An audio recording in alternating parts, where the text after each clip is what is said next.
The government have acknowledged the failure of the existing planning system in this country and have announced their intentions for a complete overhaul. Obviously, as someone who is frequently frustrated by the existing planning process, I welcome such wide-sweeping reform to simplify and expedite the planning process. But there is an elephant in the room: judicial review. For me, this represents the greatest risk to any changes or reform, despite their best intentions. We are embarking on one of the most uncertain economic times in living memory. Most industries in the UK and around the world have been hit hard by coronavirus. The government therefore has to incentivise some sectors to plug the gap left by others.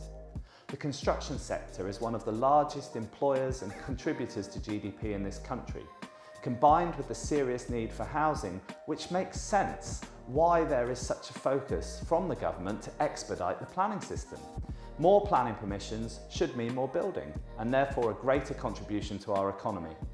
This all makes sense, but given the opposition from some campaigners, they have the ability to scupper this plan. Judicial review.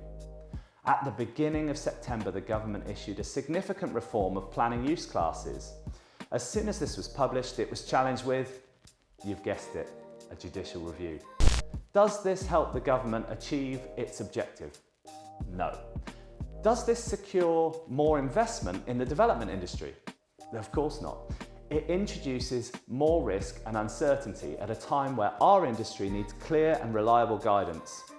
My real worry here is that the planning use class reform is one aspect of government changes to the planning system that has been challenged and delayed.